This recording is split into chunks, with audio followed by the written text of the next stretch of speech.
of all, the Youth Council Constitution stipulates a 4-year tenure for leadership.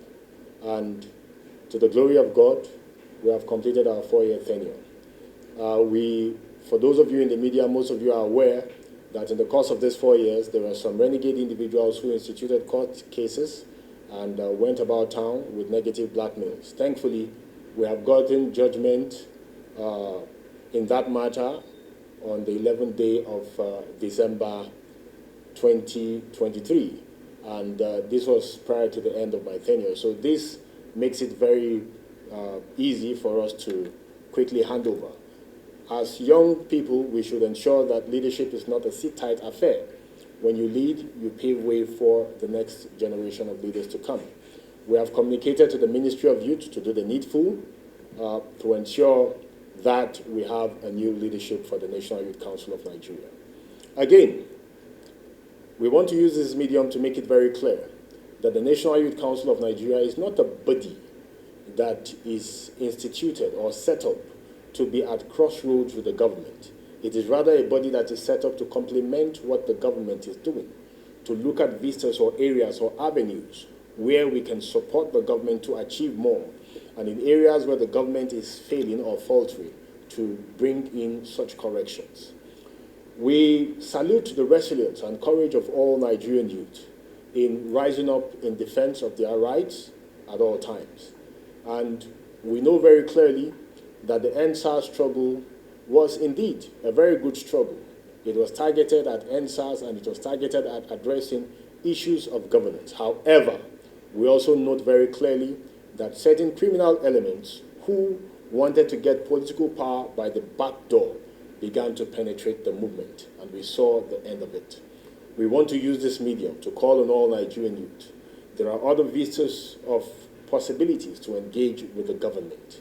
If there are grievances, we should channel them properly through the National Youth Council of Nigeria, through the Federal Ministry of Youth, and even if we need to resort to protest, it should not be politically motivated protests, but protests that have a clear definition and with clear end goals and clear end points. Finally, we are very confident that in this year, it will be a great time for the Nigerian youth. We know very clearly that the president means well, not only for the nation, but particularly for the Nigerian youth.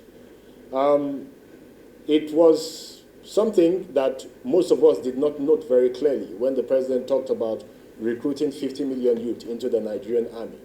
We want to use this medium to tell the Nigerian president, Bola Ahmed Tinubu, that yes, there is a possibility for raising an army of 50 million productive youth. We have vast lands and yet no food.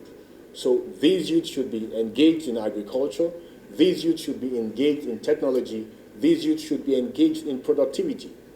This year, 2024, we have already mapped out our programs, and these programs will be focused on, first of all, training the youth. Rapid trainings will be conducted in partnership with international development partners. We are also calling on the state government to ensure that they partner with the federal government, because it cannot be done in isolation. The youth of our country live in states. They don't live just in the Federal Capital Territory. So the state governors should ensure that they partner with the federal government for these trainings. Trainings in renewable energy, trainings in productivity of electronic and electrical appliances, trainings in most of the things we consume as a country.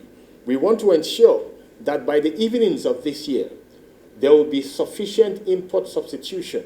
We should be able to produce a vast number of what we consume so that the pressure on the dollar will come down significantly. In this respect, it is very imperative and strongly so that we call on the youth. Let us focus on our strengths. There is an ongoing war on social media platforms, Igbo versus Yoruba, Fulani versus Igbo, and so on and so forth. This is not what we should spend our time doing. We should rather spend our time looking at our comparative advantages. What can we produce more, better in the north? What can we produce better in the south? How can we generate something in the east? And what can we generate from the western part of our country? Let us see how we bring all of this to the table. I am very optimistic that 2024 holds a lot of promises for the Nigerian youth. We can make it happen. We believe in Mr. President. We shall continue to give the President the support, and we also call on the government to ensure that the programs of government are not just a flash in the pan to appease people or to appease politicians. We have gone through the pains. It is time for the gains. Therefore, let every bit of our resources be channeled towards productivity and sustainable job creation. God bless us, and thank you. Thank you. With this, we have come to the